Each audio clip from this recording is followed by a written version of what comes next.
I think we'll get started. I know Senator Pavley is on her way, as well as probably some other members.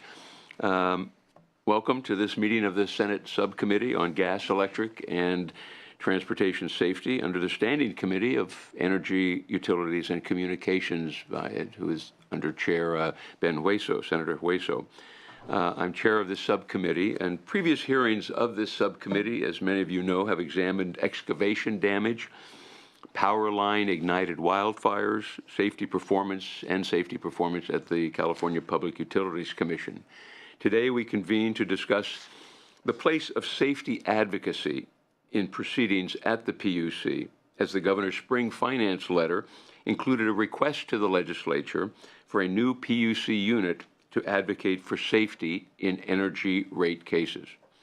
While the approach has merit, some have expressed concerns with the concept. Among those concerns are, one, the commissioners would be delegating their safety responsibilities to an entity without decision-making power, an entity which would and could be a scapegoat if something goes wrong. PUC staff doesn't have the requisite safety expertise, so a staff advocate would do nothing but endorse utility rate increases. Or third, an in-house advocate would not be independent and would be pressured to endorse whatever position the utilities were pursuing. But now we have a proposal before us, and we need to get beyond theory and look at how a safety intervener could be or could not be successful in improving safety. It will be the Budget Committee's decision as to what to do with this information. The approach of this hearing is to look at the safety intervener concept, not from the prism of existing PUC process, but from the perspective of safety. In this hearing, you will hear the rather off-putting term safety management system. And I know that for some sounds a little strange or a fad term, but at its core, though, a safety management system, or SMS, describes a process in which an organization, one, identifies safety risks, two, develops methods to reduce the risks, and three, monitors to make sure that those methods are effective. It is no more conceptually difficult than that. So what I'd like to do now, well, as we will be examining how a safety advocate would fit into the PUC's processes of safety management, I've asked PUC Executive Director Tim Sullivan to give us an update on the PUC's progress in safety management system implementation. So Tim, if you'd want to come up, that'd be great, and really appreciate your willing to come up and share some of your thoughts today and the direction you're going. I know you've been working hard. We've seen a lot of the good results from that hard work.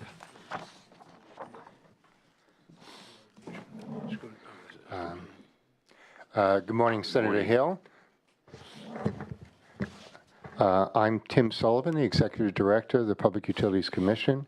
I'm honored to be appearing before the subcommittee and particularly before you because you've been such a constructive critic of the Commission over the last several years.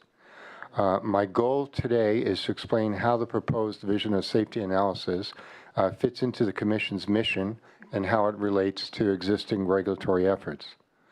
As background, we've been focusing on four functions that the Commission does to serve Californians.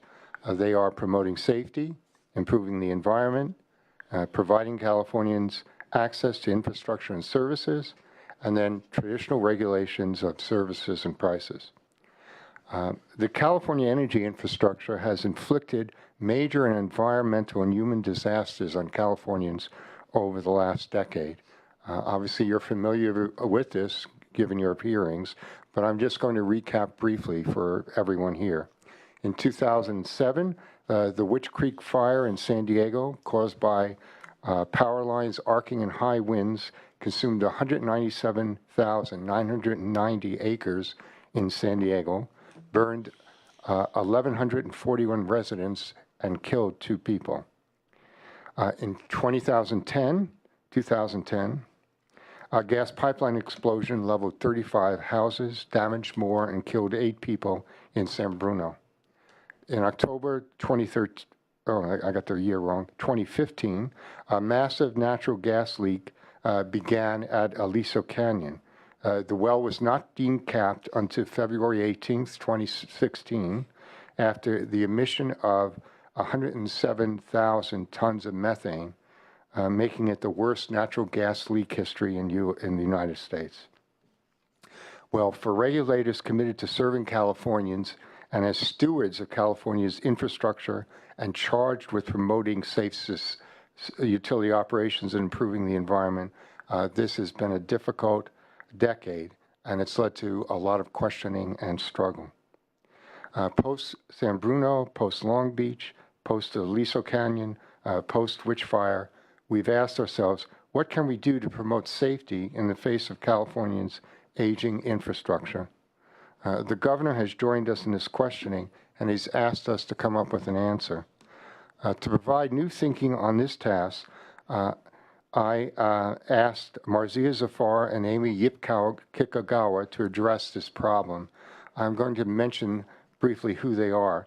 Marzieh Zafar, on my immediate left, has been a moving force behind both safety action plans and the safety model assessment proceeding and the risk assessment mitigation proceeding, which have been our initial steps to look at safety in a systematic way as part of a rudimentary safety management system.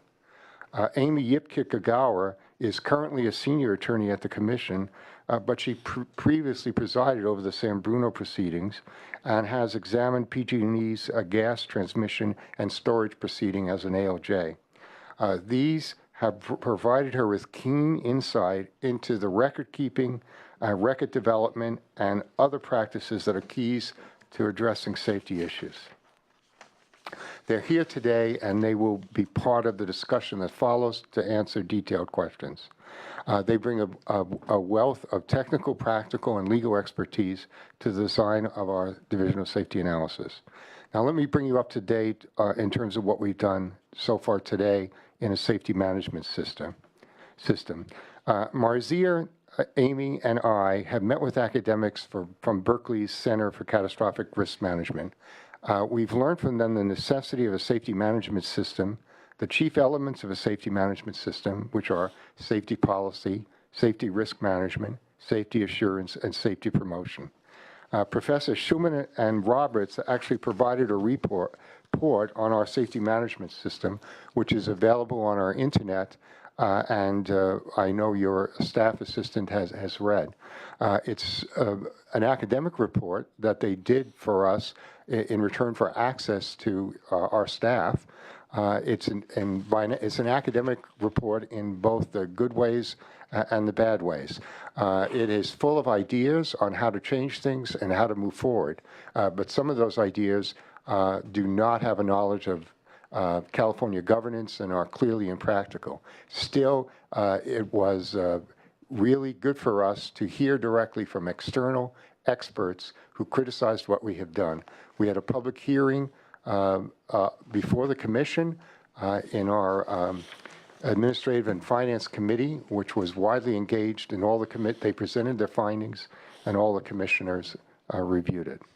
Well, anyway, in the last 2 years, what we have done is we have adopted a safety policy statement in 2014, and that gave a formulation of what our goal would be for safety, and it also initiated the annual and ongoing safety action plans. The safety risk management is now addressed by our safety model assessment proceeding and the risk management mitigation proceeding, which provide us technical safety analysis as a prelude to the start of a general rate case.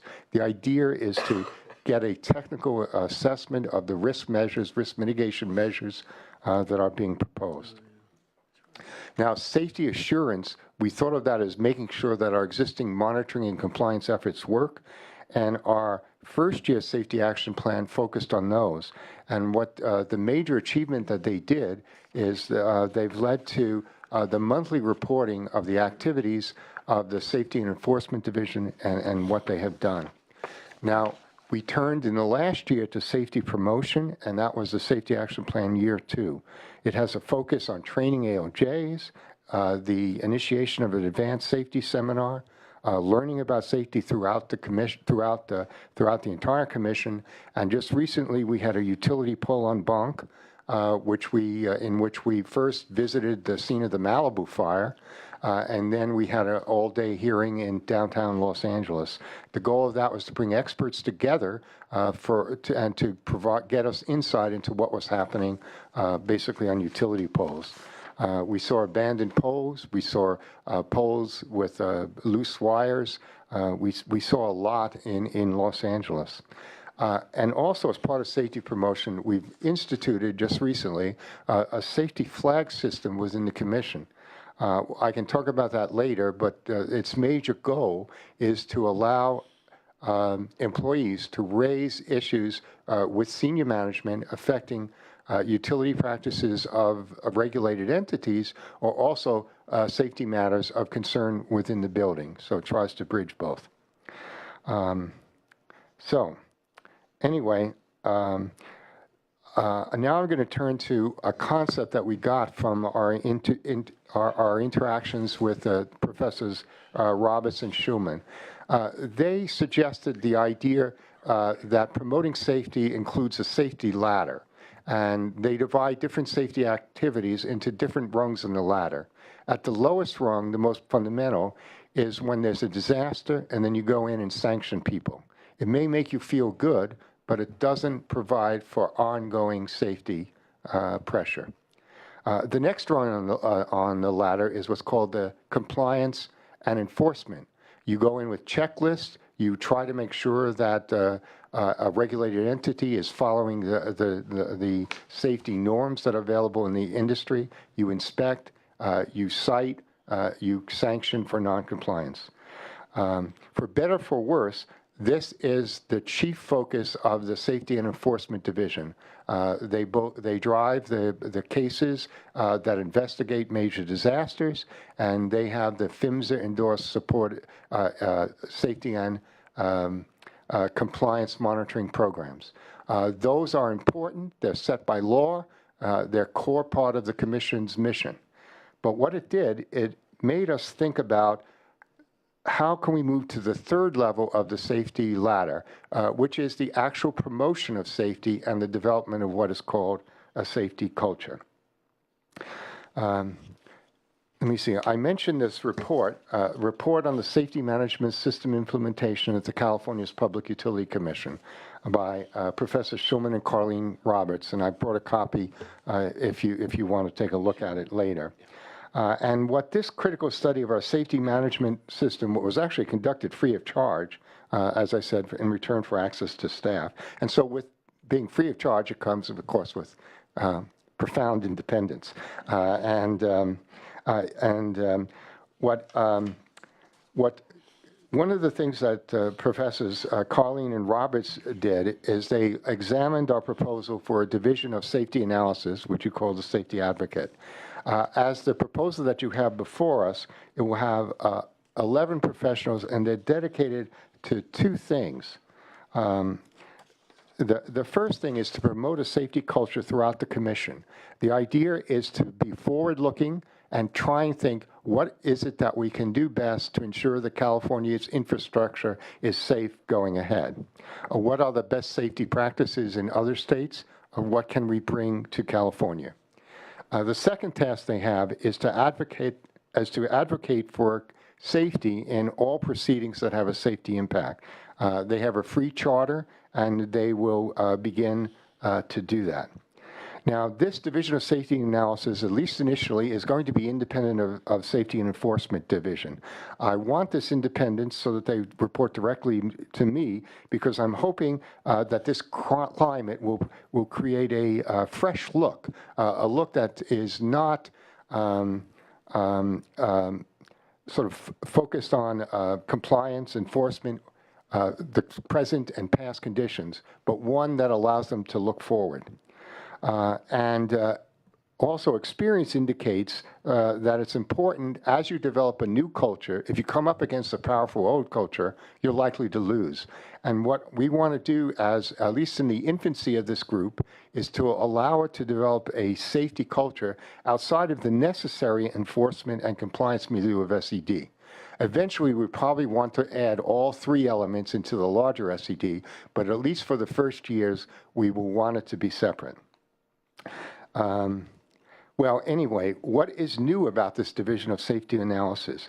Well, as I said, it will focus on safety promotion, not monitoring and sanctioning. And second, it will be focusing on the future, while our current regulatory programs focus on the past and the present. Amy Yipkikagawa and Marzia Zafar can provide you with details as the discussion goes, but that is the big overview. We're trying to move to the third rung on a safety ladder and add a division of safety analysis to our safety management system. And that's what's brought us today to this joint. Okay, well, I appreciate the comments, and just wanted to say that how it was interesting when you started as the executive director. I was really impressed. One of the first things you did was you blogged your experiences of trying to learn how to be the executive director at the PUC. You advertised to people who are technically your subordinates that you don't know everything, which I think was a great statement, and certainly I think we all share in that for ourselves in every regard.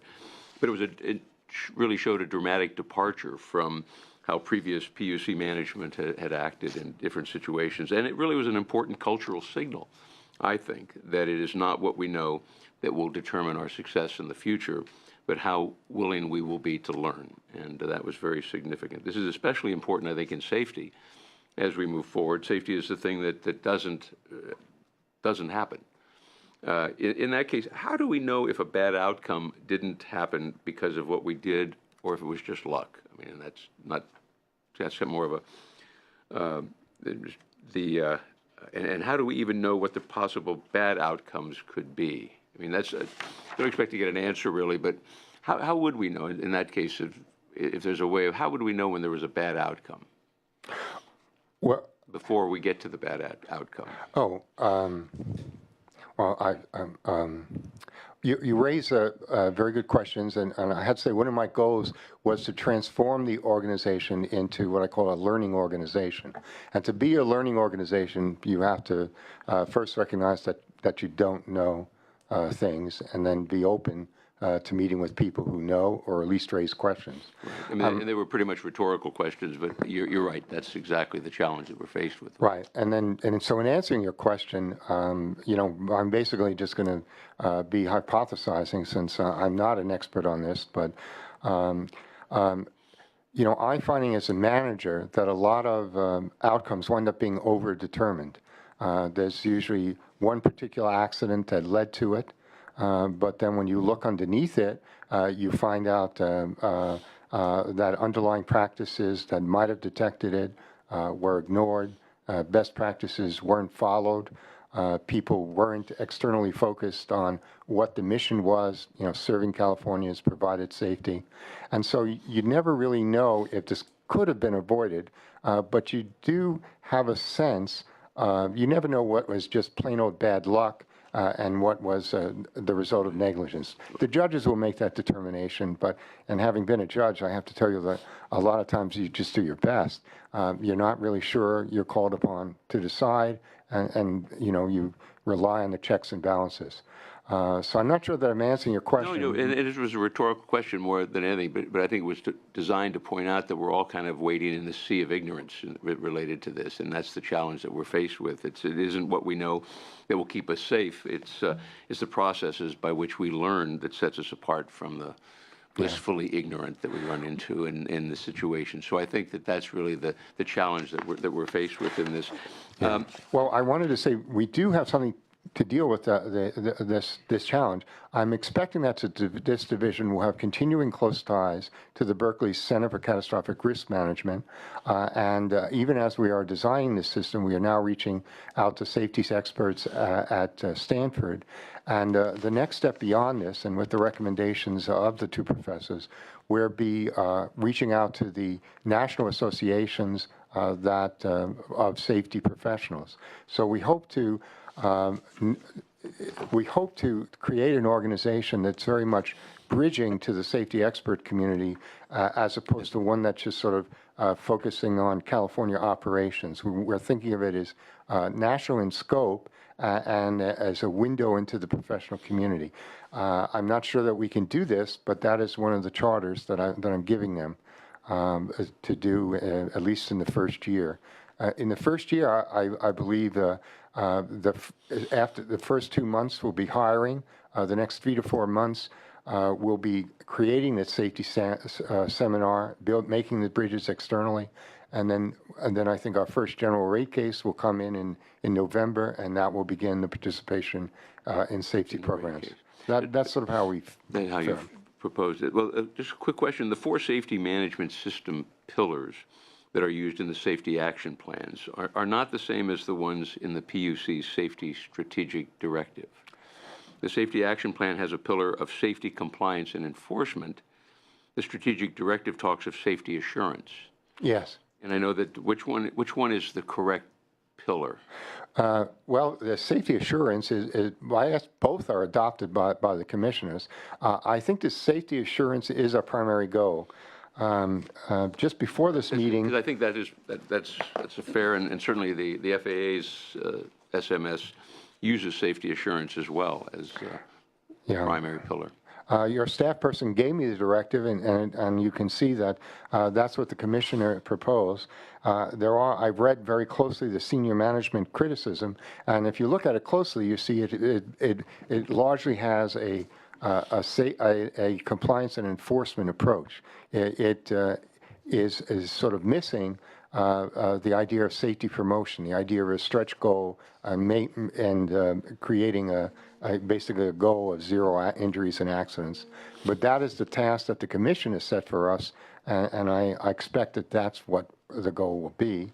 And I also think that this shows, just in that response, which I hate to say it, I'm just looking at today, how the role of the Division of Safety Analysis will be different, because I think they will strive for that goal. Okay, you have a number of documents that have a place in a safety management system, safety policy statement, action plans, and an enforcement policy. But I don't see any safety management system document that explains how all of this fits together. I'm thinking of in the FAA's, when we had the hearing there, they had an order, I have the number, 8000-369A, that lays out its safety management system. Does the PUC plan to develop such a document? Yes, it is. It's something we're striving for. I have to say, we've done a lot of work in the last 2 years, but that doesn't mean there's not more work to do. And we do need to do this. As a matter of fact, coming here today forced me to begin to think about how we are going to put that together to create a whole safety management system.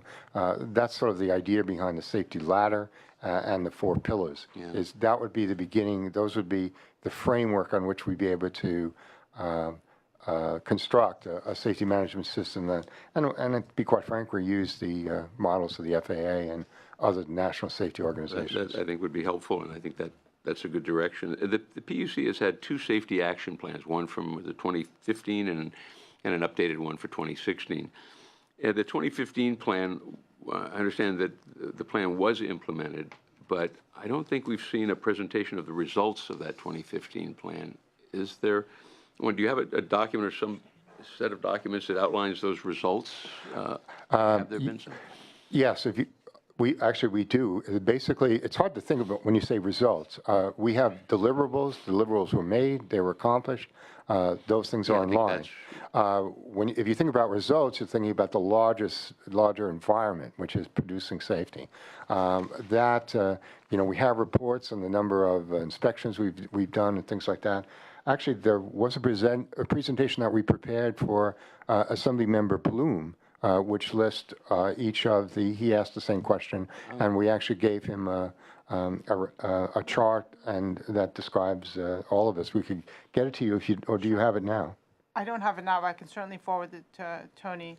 And we also give the commissioners updates on a quarterly basis or as needed, and we give Executive Director Sullivan monthly updates on our accomplishments. So for the 2015, there were 12 deliverables. We completed all 12, And we can certainly give you the information for 2016. We have 9 action items, and so far we've completed 1. Yeah, actually, 2, I'm sorry. the commissioners charged me with the safety action plan as opposed to the safety directors. So, and I've taken that seriously. We also have an executive safety council. We meet monthly, and one of the things we do is review the progress towards the implementation of the plan. That has been sort of the workshop to do it. I think we're doing okay in terms of doing what we said. The question, of course, the deeper question is, will this produce safety? Are these the right things to do? But at this point, we're still at fairly fundamental setting. And then you mentioned the comprehensive document like the FAA. We talked about that internally when we were doing the action plan and the safety policy. And the reason we wanted to do action plans first rather than do a comprehensive SMS and explain our SMS is because we wanted to show actions that we're going to do things to improve safety within the commission before putting another document out saying this is what we plan to do. So we're going to get to that comprehensive document as soon as we complete probably 1 more action plan. Yeah, the idea to drive safety culture that we developed on was not to do studies, but to start people acting. And the idea is if you act in a way that produces safety, you begin to create a culture that produces safety. And so we looked at it, the first year, actions we could do immediately, and the second year, and they all tended to focus on the safety division. Mm-hmm. The second year, they're more, if you look at them, they're more bridging. They're done by IT, they involve the commissioners as a whole, you know, the safety en banc. Just that's basically, well, that's sort of the strategy, but we haven't distilled it into a larger report. I think it's because we're just, I don't think we reached that level of maturation. Well, I think that I recognize the budget change proposals have kind of a strange process in them. And did the PUC's Division of Safety Analysis proposal go through the PUC's Executive Safety Council? Well, actually, I'm not sure because the key members, of course, are me and all the people here. Okay, so I think that So you approved it on your own.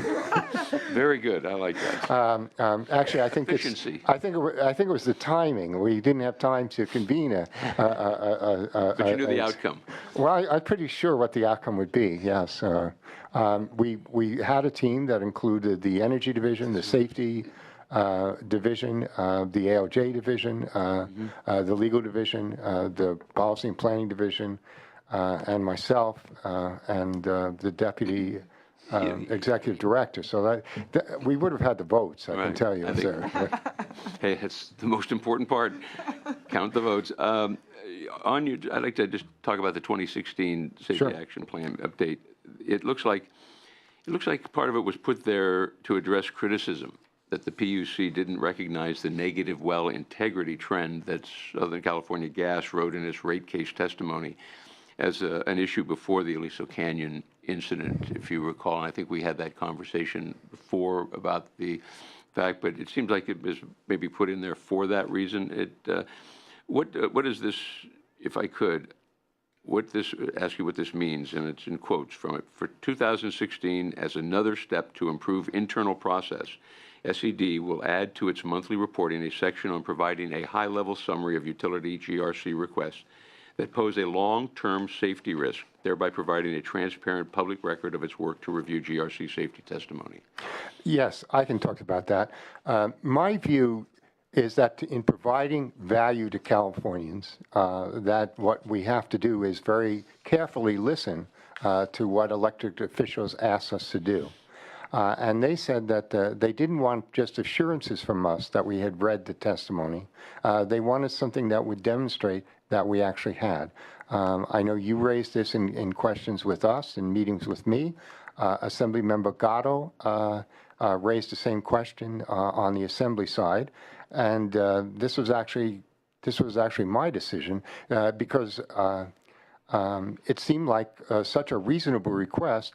How could a regulatory agency not provide a demonstration to the oversight agencies, that we had listened to them, that we took our mandate seriously, and that we could provide a demonstrable indication that we did it. It would certainly also make what I think was an unproductive discussion as to whether or not we had read it and acted accordingly. It would make it moot in the future, and I think that's good for Californians. I hope it will make them more confident, just as I hope it will make legislators more confident. I see our tasks of providing safety to Californians and providing value to Californians as being both an adaptive task in which we meet the concerns raised by the legislature and a technical task of providing safety. So I don't see any conflict between the two. And I mean, maybe if it was something that took huge amounts of resources, but I don't think this does. Yep. No, I think you're right in there. And also like to ask, you mentioned the safety flag program and from the 2015 Safety Action Plan. The point of this program was to empower staff, as you mentioned, to voice their concerns and suggestions to create a culture of vigilance around safety. We had someone from the FAA, as you recall, speak before the subcommittee a couple of years ago. He said there were two ways to kill an employee reporting program. You either would retaliate, and that ends employee reporting right there, or you ignore it so that it just withers on the vine. So how do you know that staff concerns won't get ignored? Do you monitor the flags that are raised? What we're trying to avoid is someone feeling like they have they have to file a complaint to get their voice heard. Well, for now, I can just explain what we're doing. We're just getting this up and going, so there isn't a lot of experience with it.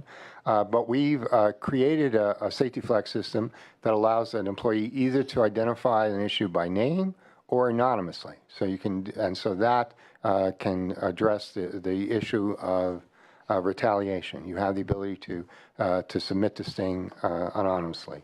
If it is something dealing with a regulated utility, it will go to the director of the Safety Enforcement Division. If it's something that has to do with commission's safety and commission practices, it goes to the safety office. We're trying to see safety as something that's continuous, not just outside in the regulated entities, but inside in the building. And then also this is done through a computer system, so we have the ability through computer logs to track when things were filed, what was done, and when they're cleared. Also, in addition, any employee could, which is what we've had in place before, is raise a safety issue with his or her supervisor. We also are working on a concept of basically what we would call a safety ombudsman, which would be even higher than the director of the safety division, but that's still in the preliminary stages. The idea would be that if the employee didn't get the satisfaction or the result they wanted, they could raise it to an ombudsman. But that's just a discussion that I've had with President Picker and a very small number of executive staff, because the question is how to do that and how to do, I'm sure we could do it, but we want to do first the flag, then the ombudsman.